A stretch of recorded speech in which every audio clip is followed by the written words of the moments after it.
I am the mongoose putting on the shades, pink and black, like the sharpshooter Bret Hart from the fucking 90s, because I just put my picks from week 13 in the sharpshooter, and baby, this ain't Montreal, this ain't a screw job, because the fucking Goose-a-loose went 7-2. How that tape, bitches? To my right, America's favorite degenerate gambler, rocking the OG Jason Kidd, and what's his fucking face who killed the guy in the limo? Jason Williams. Jason Williams. The limo. The old school Nets, man. This is like the Vince Carter era fucking finals team that got swept by the Lakers. I remember that. That was like the year that the Nets averaged like 80 points per game. Yeah, it's back in like, if you remember, there's a Sopranos episode where they're talking to like Agent Harris outside and shit, and Tony's like, how about the fucking Nets right now? Huh? And they're like, oh yeah, they're looking good. Like, that kind of Nets. But Sopranos references are always welcome on the show. You remember that, right? I do, actually. He's like, hey, about the fucking Nets. Sal Baps, hell of a week here in the world of college football. Before we get into our picks and everything, I know you got the news pulled up. Yeah, we got a lot of shit just happened in the past 24 hours. Yeah, literally. So let's talk about it. Yeah, I mean, first things first, A&M, they found their coach after a 12-hour debacle. Right.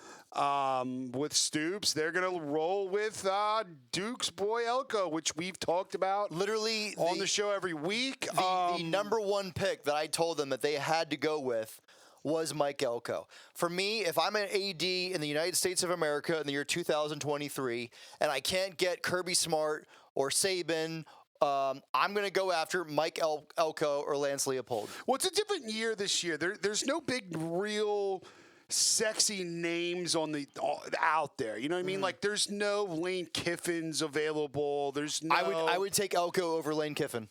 I hear you. I would take Elko over Steve Sarkisian. Where I'm going with this is there may be A&M fans that may watch us or may don't, or just may be reading the news and they're not too sure about this. You people have to understand that this guy overachieved with dorks who actually have to do homework.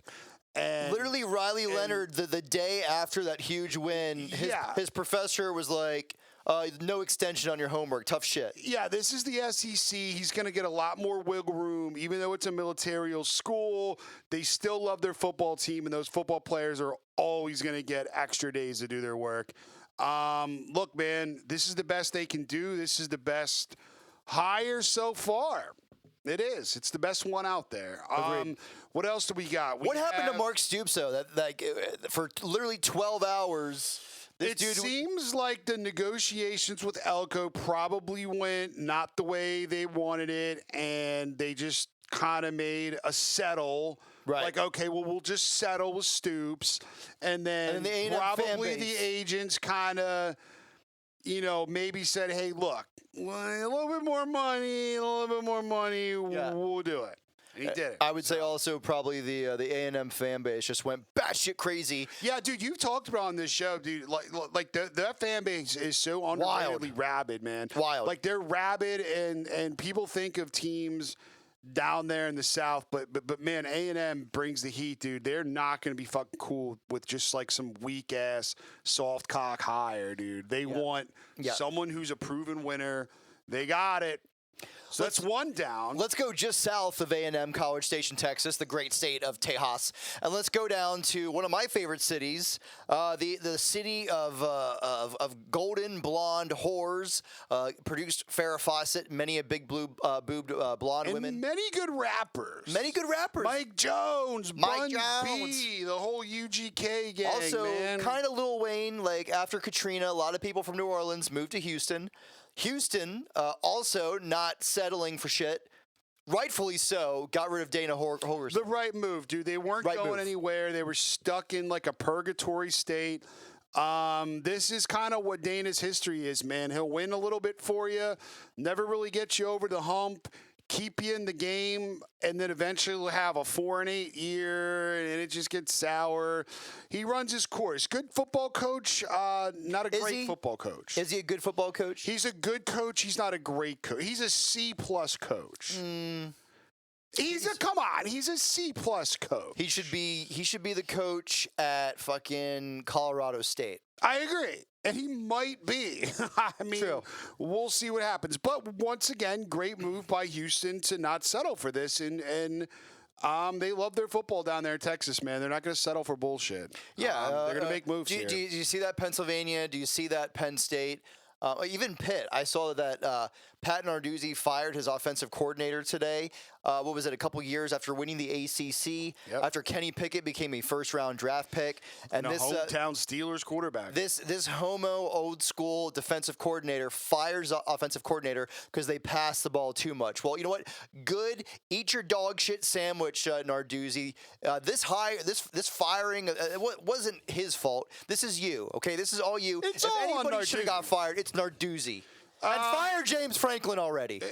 Yeah, I mean, the way that Pennsylvania is too old school, man. Yeah. The state is just stuck in ways. It's like why everybody in Philadelphia watches the city deteriorate but will still vote Democrat. Right. Like, they just don't change their ways. It's how Joe Biden can come up here. It is. Oh, it's Scranton Joe, yeah, even though he hasn't lived in Pennsylvania. I mean, look at the way the Steelers operate. I mean, Mike Tomlin hasn't won a playoff game in 13 years, and they just keep bringing him back. The nepotism in this state is probably one of the worst in the country. Yeah. It's just what life is here, man. This is just how it's done, dude. They're stuck in a way, and they just don't go outside the box to do the right thing up here. Nope. And we have to suffer because of it. Did I see Tom Allen from Indiana also got fired? Can today. Okay. Yes, today. Anybody else? Well, we have to discuss the Michigan State hire, Jonathan Smith. Oh, of course. Sparty man. What do you think? Pac-12 Coach of the Year. Look, he doesn't have a winning record overall as a coach. He's 34-35, so I don't love that. But granted, I mean, what he's had to work with against some juggernauts, and for anyone who hasn't watched this show, we've talked about how goddamn good the Pac-12 is. It's a fucking good-ass league. So I'm not really too concerned that he didn't have a great record up there, but I think he's evolved as a coach. Look at his history. Got some good history. He's got a good resume. Boise State quarterback coach back when Kellen Moore played. Was the OC for Washington during the Peterson era. Yeah. He's got some pedigree under his resume here. So let's see what he does. Also, he grew up in California. Literally, one of my good buddies in L.A. actually, he was like a year or two ahead of him in high school. Good dude, speaks very highly of him. So he does have those California connections, which in the new Big Ten, that is a viable thing. He's also the starting quarterback of the best team they've ever had in 11-1 season. Yeah. Do you know who his best wide receiver was? It was Ocho Cinco. Ocho Cinco. Yes, it was. Dude. Yes, it was. The connection of Jonathan Smith, the milkman, to Ocho Cinco. I haven't heard this, but I would presume Oregon State fans aren't mad. This guy came back. He made Oregon State from dumpster fire. Look, if Oregon State wasn't caught up in this conference realignment debacle, I don't think this happens. Probably not. But Jonathan Smith, talked to his people. They're like, look, Big Ten, they're fucking going ham. They're spending a lot of money. I mean, Michigan State was 4-7 this year and had fucking 5 primetime games. Yeah. I mean, this is where you want to go. This is what you want to do. You want to be on TV all the time when people can actually watch you and it's not fucking 1 o'clock in the morning on the East Coast. Yeah. This is how you recruit. This is how you get it done. I don't know what's going to happen, but goddamn, it can't get any worse than it has been. Tom Allen out at Indiana. Listen, if you're Indiana, you have to, if I'm the AD at Indiana, stop settling for retreads and rejects. You have to take a risk. They got to go outside the box. You have to buy outside the box. You have to buy, Sal Baps, that $1 pharmaceutical drug stock that has the chance to be $100. That's the best they can do there, because if it works out, great. If it doesn't, it's still Indiana, and they're just still going to care about basketball. So I say it once again. You have to go after a up-and-coming offensive or defensive coordinator. Just saying, Brennan Marion at UNLV, Yeah, I mean, dude, that would be a great hire. Why not? If you're That Indiana, would be a great hire. are you trying to be fucking 3-9 in every year, or are you actually trying to break through for a year or two, but before he, goes and coaches somewhere else? That's what you are. Okay, just accept it. Unless you actually pony, and maybe you do finally pony up after you find a real football coach. I'm just saying, you got to take a chance on a fucking young offensive or defensive coordinator. And, but, what do I know? I'm only fucking 7-2 off this past week, and I don't have a fucking woke liberal arts degree like a lot of these ADs do. Yeah, I think the thing with this is these ADs, man. Whack. A lot of them never played sports. Yeah. They came up with political science degrees. Yeah. Kind of weaseled their way into administrations, played their cards right. And got these jobs. I mean, Pitt is one of those schools, man. I mean, look at the disaster programs that they have there. I mean, they're good at nothing. And this was a school that in the 50s, 60s, 70s, 80s, I mean, Pitt was fucking awesome at everything, man.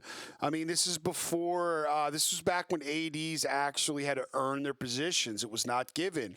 Look, dude, universities are woke. This is what they do. There are a few of them that are woke but make the right decisions because they're held at gunpoint by based alumni. Yeah. So that's kind of how that works. Yeah. But most of them are not people who grew up around sports, man. Yeah. Any other hirings or firings that we're keeping an eye on, or? Not right now, but there could be. There's still more to come. Obviously, Brady Hoke is retiring at San Diego State. That is still, as far as the Mountain West goes, an upper echelon job. Depending on Boise State is open. Depending on what we see here with what New Mexico State does in this next week's game, is Jerry Kill back in the game? Could he go to Indiana? It'd be a great hire. It's just with all his health problems and issues he's had. And his age. Looks fucking way better than he did, though. I know. But he with that grizzly beard he's got, he looks like a gangster. I like it. I hear you. If I'm an AD... Maybe too much pressure in these bigger schools. If I'm an AD, I don't hire Jerry Kill. As much as I like him this week... Oh, that's a preview. I probably would say no to Jerry Kill. Let's talk about Jeff Lebby at Mississippi State. Right. If you're Mississippi State, once again, you have to hire an up-and-coming offensive defensive coordinator. I just don't know, as much as I like Jeff Lebby, as much as I do think he is a good OC, I don't know if he's ready for the pressure cooker of the SEC. I don't know if he's ready to go up against his former boss, Lane Kiffin, in the state of Mississippi. Dude, it's the toughest league still. I mean, I know we're Big Ten homers, but the SEC still reigns. The talent level down there. Besides, you really, really have to be a good coach to win in that league. It's like Lane Kiffin is such a good coach. Like what he's doing with the Rebels, incredible. Like, that's the kind of coaches that have to be in the SEC. Let me ask you this, Sal. And let's go back before I let you go. Let's go back to this. This program is still suffering the effects of Mike Leach. He had been really starting to just do a good job. Look at Will Rogers. Man. Will Rogers is a shell of his former self now this year. Yeah, I mean, this program is just going to take a while to recover from this. But for all we know, it could work out. We don't know. I don't believe it will, but we don't know. Is there a team in the SEC that is more difficult to win at besides Vanderbilt? I would say now that Missouri has that NIL law that we talked about on AP for Liberty show. Subscribe to AP for Liberty here on Rumble. Absolutely. Love that show. Now that Missouri has that NIL law where they can pay high school athletes provided they go to a Missouri State school, I would argue that Mississippi State is, besides Vanderbilt, the toughest job in the SEC to win at. No, it is. It's the toughest job, man. It's the hardest to win at. It has been. Yeah. It has been the hardest to win at. Yeah. Essentially our whole life. Yeah. So, look, I don't know, man. Got a lot of coaches moving around, but there wasn't the sexiest names out there. But I do think the best hires are Texas A&M and Michigan State. Let's talk about a coach that should have been fired who has not been fired. I'll let you just rip into this because just take it.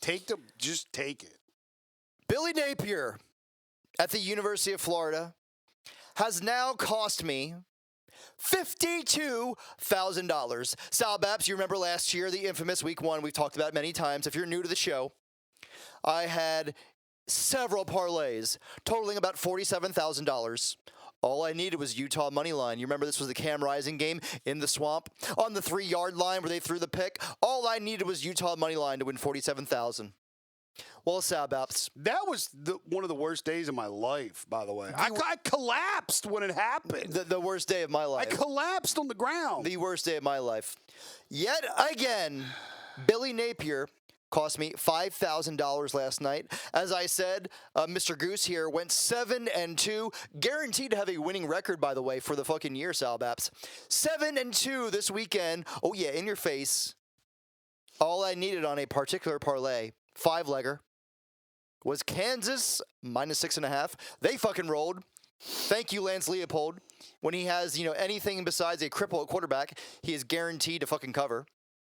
And then Billy Napier to score a measly, a paltry, a minuscule 21.5 points against a fucking JV quarterback of Florida State. You're 5-6. You need only one win to be gain bowl eligibility in the swamp. Tim Tebow was being honored last night, Sal Baps. Tim fucking Tebow. I know. The disciple himself, the Holy Spirit was on your side, Billy Napier.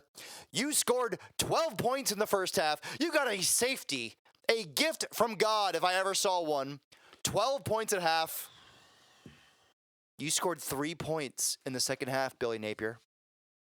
You cost me $5,000. Billy Napier, I just received a medical bill from my eye surgery that my shithole company, I work in health insurance, so I, of course, have the worst health insurance, a $2,500 bill. Billy Napier, I need to pay this bill. I need to pay my car insurance. What did you do? You can't score fucking 22 points at home against a Florida State team that had like 8 3-and-outs. Billy Napier. Dude, out of all the parlays that you ever had, and this was the one that you needed the most for actual real life, like, repercussions. Oh, yeah.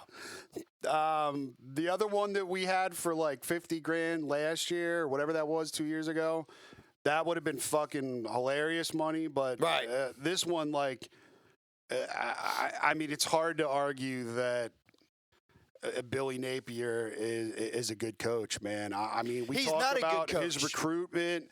And look, dude, if you're the head of a program and you stay alive at jobs based on recruitment, but you don't win, and you lose to your rivals, it's like, come on, man. Do you know what Billy Napier is, Sal Baps? A loser. He's a salesman. He is a poor man's James Franklin. He is, because at least James Franklin's going to give you your 10 wins. At least James Franklin is going to give me a couple. Every other coaching hire for his coordinators are going to be slam dunks. I give Franklin credit for that. Joe Moorhead back in the day, slam dunk. Manny Diaz right now, slam dunk hires.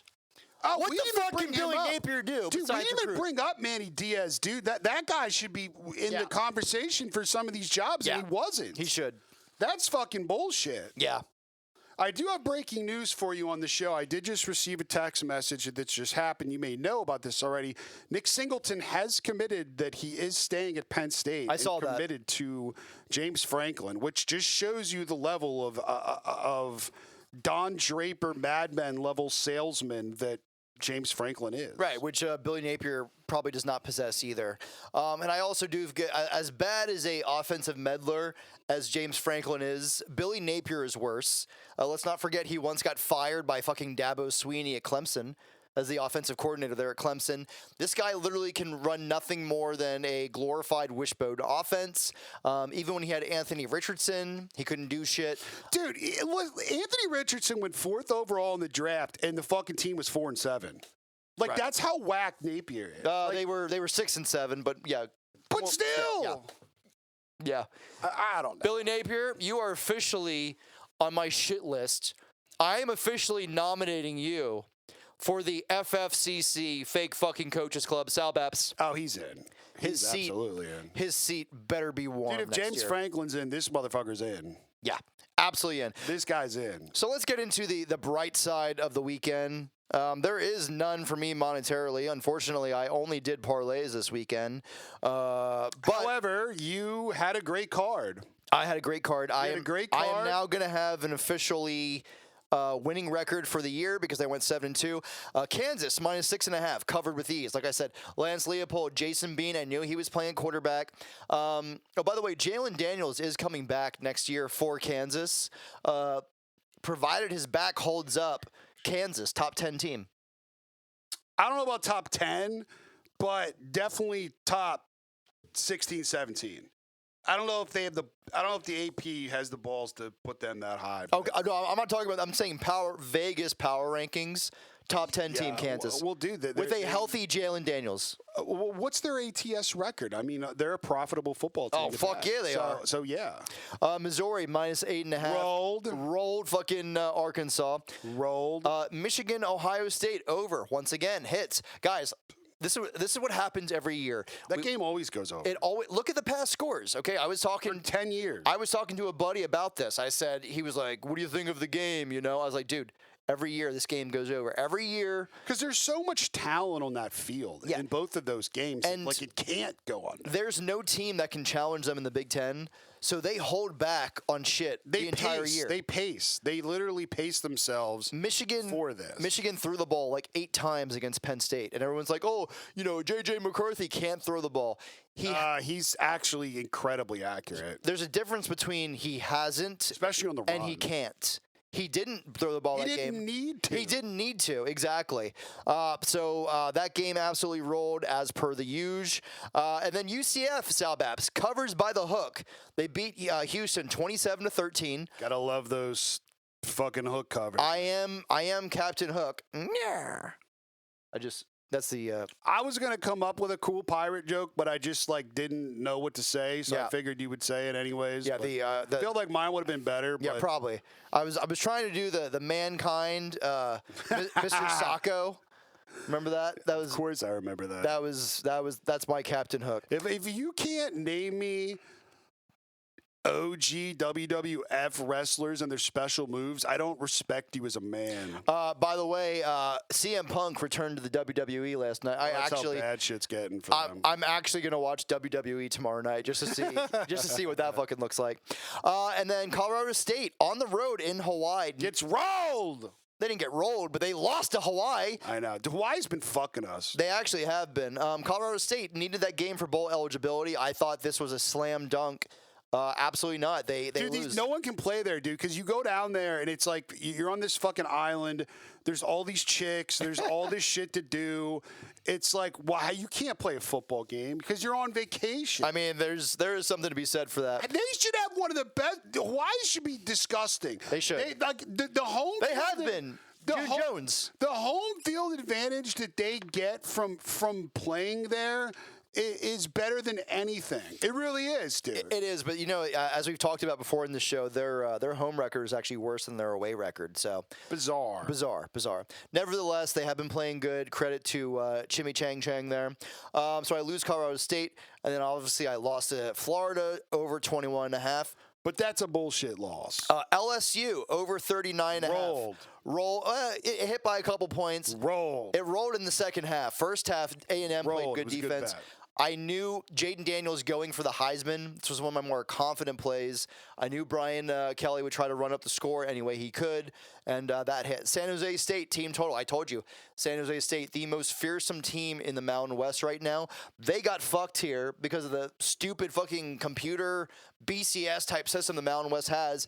UNLV gets a break. They're going to play Boise State, who is playing much better now that Andy Avalos got fired. Yeah, you were a big hater on them most of the season. So you're like, this is not Boise of 2008. Yeah. Oh, here they are again. I do love J&T there, running back. I've talked about him many a times.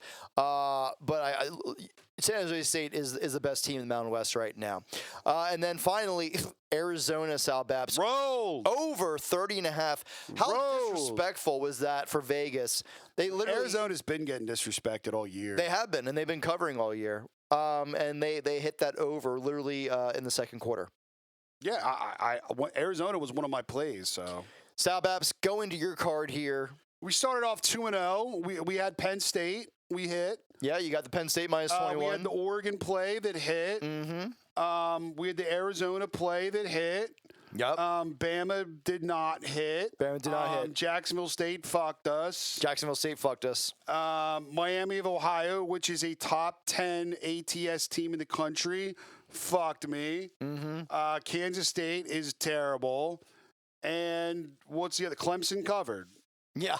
so you went 4 and 5. 4 and 5. So with the boss cock lock hitting, so we do count that. True. So because that would be profit since that's the slam play. So I am now 45 and 41 on the year. I am guaranteed to have a winning record for the year. Sal Baps here, a little bit under 500, 38 and 44, but contributing to the boss cock lock, he is 50%. Of the Boss Cock Lock. So together, including the Boss Cock Lock, which went 9 and 4 yet again, we are 92 and 89 on the year. Hey, man, and we're not done. And we ain't done. We're not done yet. And the Boss Cock Lock, as hot as ever. Kentucky pulls through for us. Kentucky money line, not even plus 6.5. We had some of our friends actually. Money line Kentucky. They had so much faith in the Boss Cock Lock that they were like, fuck the spread. They're going to win the game. Sal Baps, we have officially 1 week left in the regular season. We do. Do we have one more in us? Can we get the BCL, the Boss Cock Lock? No, we have 2. We can fit 2 inside our holes. 2 of them. Did you hear that?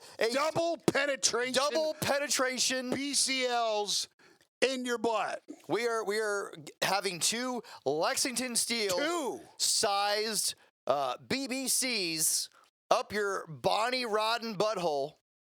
2 of these. You choose the hole. But this is going in. Anyways. Wow. Should we release it now and post it? We should. Let me just check to see that the lines haven't moved. God forbid. Yeah, we're good. We're doing it. We're giving them out tonight. We'll give everything out. Our own plays plus this again. But the lucky people who do get to watch our early recap show get the best value. So this is why we're doing this. This is why I drove over here in the rain, dying of multiple medieval diseases that still exist, and people don't realize this, but they do. They do. And I have all of them. Yeah. So anyways. It's like Pokemon. You got to have them all. Yeah, I have all of them. But I don't even want to know what my blood work shows. I probably have the Black Plague, every COVID strain, every influenza, every migrant disease, possible HIV, who knows? I have that one. Herpes, whatever. I have it, but guess what? I'm here. So that's all that matters. All that matters. My resilient Italian DNA is able to fight off this plague. So I don't know why the flag's up, but... The flag's up. You know what that kind of looks like, Sal Baps? Quack, quack. Oh! Quack, quack, quack, quack, quack, quack. Give me the yo! Is that a no? Kind of. There we go. It's hard to do I know, with the but it's corny because it looks like what the douchey Ohio State band does. It kind of does. We're not doing the douchey Ohio State band. We're doing the quack. Quack, quack, quack, quack, quack, quack, quack, quack, quack. Oregon again. Oregon minus 9.5. I called this guy yesterday. I was like, "Can we just do the Boss Cock Lock on Twitter right now? Can we do it?" Because I was trying. It was Oregon minus 7.5. I was thinking Michael Penix, maybe he gets banged up. Maybe Roma Dunza, he's been a little bit banged up. Maybe one of them gets hurt. Well, I held off because I was hoping that Sharps would grab the points with this, considering it's a title game. That's what they like to do, and it could have got bet down, and it still might. We could get fucked on this value. However, our faith it's going over 10 in Bo Nix and his gigantic penis will prevail. And we should be okay here. This is a team that's going to end up in the playoffs. They're going in. They're getting in. I think Oregon is the only team in the country that can fuck with Georgia. They are. Their speed's insane. I mean, I've talked to people that actually thought their TV was fucked up because of how fast their players are moving. Yeah, that's how I felt about TCU last year. Dude, what happened with that? Yeah. Where'd they end up? The national championship. Right. Yeah. This team's better than TCU. They have that type of TCU speed. Dan Lanning used to be the defensive coordinator at Georgia. He's recruited all those kids.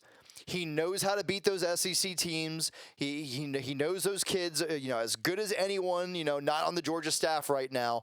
Bo Nix looking to put the ribbon on his redemption arc story. I think this may be the year that Oregon finally breaks through. Yeah, and dude, you got to look at it this way too. Like, let's look at Washington's past 5 or 6 games. Yeah, like they have not looked like the team that they were told that we were. I mean, look, Penix hasn't even had like a great game since the Oregon game. So I mean, he's clearly hurt. There's something wrong with him. Washington is like Oklahoma State. They peaked early. They peaked early against these huge games, and then they got a little banged up, and they're just lucky to be where they are. Lucky to be where they are. They are very lucky to be where they are.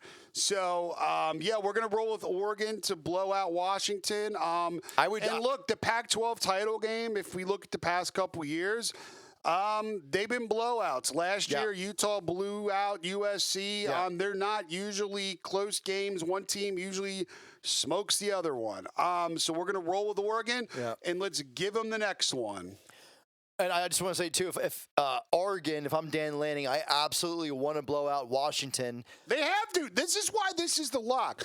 Because there's no guarantee they're in. Right. If they would beat Washington by 28 points, and not that will happen, hopefully it does, but if they win comfortably the last 4-team playoff ever, I feel like they're going to give the Pac-12 one last dance here. Yeah. Well, not only that, not only do I want to make sure I get in, I want the 2 seed. I do not want to play Georgia in the semifinal. I agree. I want Georgia in the final. Maybe some injuries happen, against Georgia. What's going on with McLaughlin there? What's going on with Brock I'm going to tell you what Powers? I think's going to happen. This is what I think's going to happen, and this is just my personal opinion. Mm-hmm. I think they're going to put Michigan at 1. After that win against Ohio State and the way Georgia looked against G-Tech, I think they're going to put Michigan 1. I think they're going to put Georgia 2. I think they're going to put – if Oregon wins this game, I believe they're going to be 3. And then I believe the 4th team, they're going to put Texas in. I really do. I believe they're going to put Texas in. Does Michigan get hurt from all the Harbaugh stuff? No, because they can't hurt the team for what they've done. The team has beaten Ohio State. They've beaten Penn State. They've beaten everyone on their schedule. And if they blow out Iowa, which they probably will, how do you get penalized for it? I don't believe they're going to penalize the kids.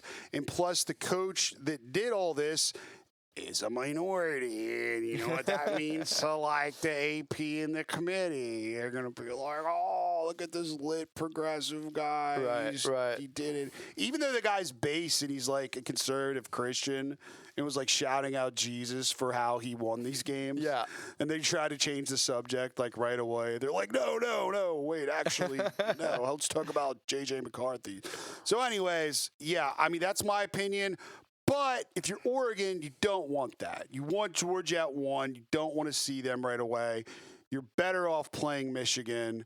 And, hey, man, who knows what's going to happen? I mean, that's just my opinion. We don't know what's going to happen. They could.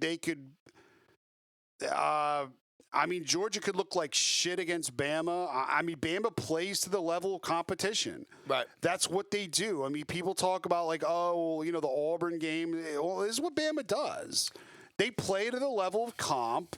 And give credit to Auburn, dude. That's their Super Bowl every year. Yeah. I mean, they're going to play their best game. Peyton Thorne looked good.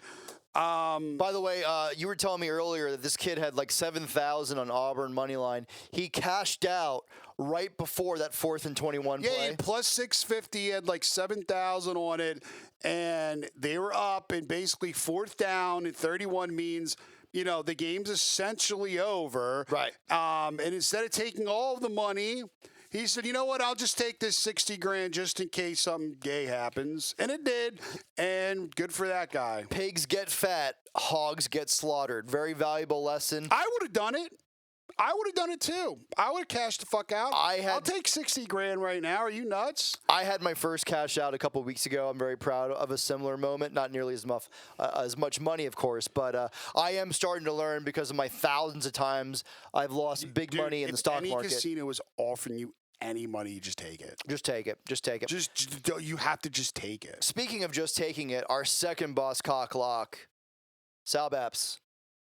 Speaking of Jerry Kill, there is no way in hell we are not betting on the Fighting Jerry Kills at plus 10.5 to go into one of the most improved teams in the country. They're one of the worst programs historically ever in college football history. Is there a worse job in America besides New Mexico State? No, and you know what? He thrives in it. He loves it, and this team has 10 wins. They beat the best team that they had played all year, which was Jacksonville State. Well, in terms of their also Auburn. Right, and they beat Auburn. Yeah, they rolled beat Auburn. So, I mean, look, dude, we're going to roll with it. We're getting 11 here, I believe. Oh, are we getting? I thought it was 10.5. I believe we might have 11 somewhere. Check it quick here. Yeah, we can check this at 11. While Sal Babs is checking this, I am going to give out one official play for the upcoming week. I want to get on it. He was arguing with me earlier. I don't care. I'm taking Louisville plus 3.5. Official championship game weekend. It's 10.5. You're right. Okay. New Mexico State, boss cock lock plus 10.5. Me personally. The second boss cock lock. Second boss cock lock. 2. DP. Double-headed dildo with disco balls. Ooh, I like that. Coming at you with 2 of them. Me, coming off a 7-2 weekend. 2 cocks. I am taking Louisville, who we faded last week. I am now taking them plus 3.5. Sal Baps, I think that they probably beat Florida State, but the way this Florida State offense is as inept as it is, as good as the defense remains, 3.5 in a game that I think is going to be super tight. Too many points, especially for a team that I think can rebound. They had nothing to play for against Kentucky. Rivalry game. I think Louisville probably wins this game. I like 3.5. Well, look, so Louisville is going to be coming into this really, really fucking hyped, dude. I mean, Florida State, even though they got their win over their rival against Florida at the Swamp, which to them is a big deal. It always is.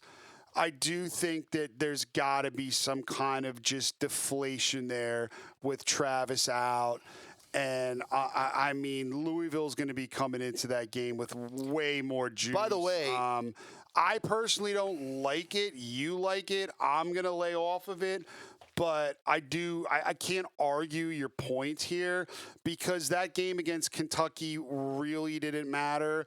Yes, it's a rivalry game, but what do these games mean when you already have clinched a spot in your conference title game, right? Why would you try? By the way, I don't know. It's not like Louisville really played bad. Kentucky made some incredible plays. I don't know if you saw it, but Rodemaker took an absolutely devastating hit the end of that Florida game on the targeting play.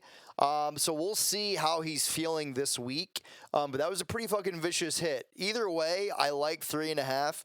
But just saying, Florida State may be down to their fucking, who knows? Just saying. Who knows? Yeah, I mean, they know they're not going to get in. They know they're not making the playoffs. They're not going to put them in. They shouldn't. I mean, they're not going to put them in. So what do you got to play for here? I mean, really, what do you have to play for? Well, they have everything to play for. I'm not doubting their motivation, but I mean, how pissed would you be if you finish the season undefeated and you don't get in? I mean, I would be pretty fucking heated. But you know what? They have no argument because they're going to say, oh, well, next year it's going to be fucking 12 teams, so it doesn't even matter. If there was a game on a neutral field between Ohio State and Florida State, Ohio State wins by 15. I was just going to say 16.5 is what I'm capping it at. Yeah, so and Ohio State's not getting in. So, yeah. So therefore, you can't put them in. You can't put them in.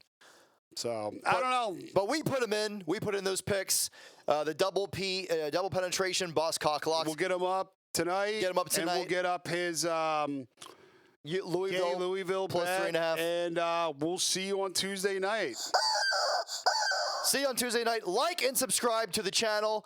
Guys, we gave you out Boss Cock Locks that made you money this year, 9 and 4. Just please like and subscribe. We don't ask for anything else. Like and subscribe to the channel. Follow us on Instagram and no one Twitter. else on Rumble is going to give you real content. You can watch fucking Kelly in Vegas and all these bullshit sponsored like shows that are going to give you just like plays off their algorithm on a computer. Right. We don't do any of that shit. We watch these games. We watch the live, and we give you what we give you. We are the realists doing it on this platform. I literally have a laptop from the Obama administration. My computer can barely run internet, let alone AI. And we're still out here. Doing it. Fucking 9 and 4 on the year. And, oh, yeah, I'm feeling real good about the Boss Cock Locks. Dare I say 11 and 4, Sal Babs. And the show is a winning record overall. I mean, look, what more do you want? It's free. What more do you want? We're not going to ever charge anyone for picks. We do this because we love it, and we hope that you make money. And all you got to do is just watch me and this retard fucking talk in this basement. That's all you got to do. Like and subscribe. Instagram, Twitter, we do post some pics, not always on the show, on there as well. So like us there. Sal Baps, here we go. One more week in the regular season. And we're off to the bowls. We're going bowling. We are going bowling. And we'll be giving you content through bowl season. And Daddy here is ready for fucking bowl season because we are going to be watching. The transfer portal is going to be absolute chaos. I cannot wait because we are going to be on top of the news. Who's playing? Who's not? We're going to trying? Who isn't? We are going to fist some bowls here. I cannot wait until we get fucked on a couple, but we will win the majority of them, just like we do with the Boss Cock Locks. Say your prayers, take your vitamins, grow your own food, make that bread, butter them hoes. Tune in Tuesday night.